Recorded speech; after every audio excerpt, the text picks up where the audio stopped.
Yes.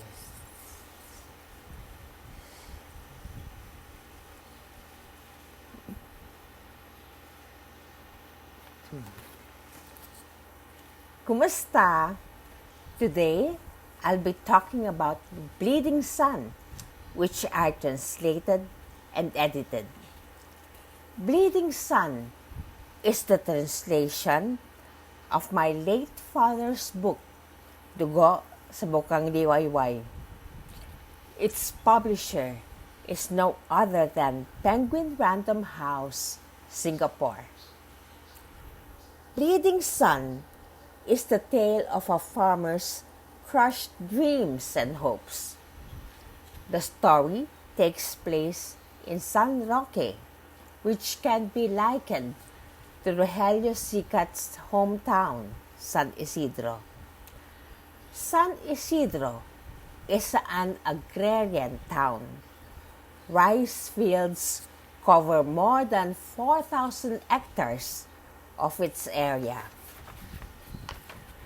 Some fields are planted with vegetables, corn, watermelon, sweet potatoes, and fruits. Albeit it was formerly included in the province of Pampanga, most of its townsfolk are Tagalog. Allegedly, this migration was brought about by Tagalog farmers and their families. Bleeding Sun is the story of farmers in San Roque who toil under the heat of the sun throughout the year.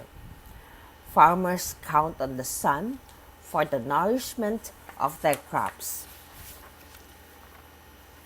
Bleeding symbolizes the farmers' blood, sweat, and tears as they work to feed their families. We can see the reverence Tano, Simon's father, has for the land he tills, treating it as a precious thing he almost worships and unhesitatingly devotes his entire life to.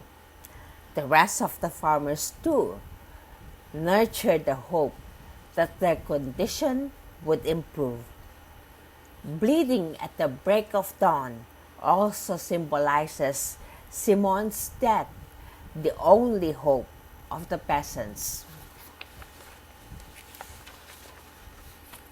Bleeding Sun can be paralleled to Jose Rizal's Noli Me Tangere, Touch Me Not, and El Filibusterismo, Reign of Greed, only that the novel speaks about the plight of farmers instead of Indios in general. The protagonists, Ibarra and Simon, both want to uplift the living conditions of the peasants through education. Ibarra is the hero in Noli, Simon in El Fili.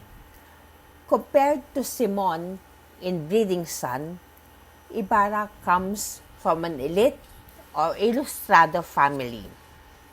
Simon, in the meantime, is a farmer's son. They both made a comeback after several years of absence. When they do, nobody immediately recognized them. San Roque appears to be a dark and gloomy place.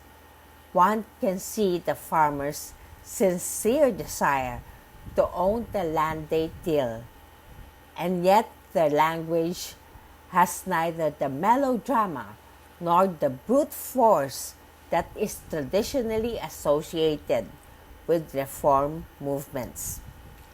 Bleeding Sun is available both locally and internationally in soft and hard copies. Finally, the translation of Dugo sa Bukang Liwayway can be widely read by everyone. Mabuhay tayong lahat. Salamat po.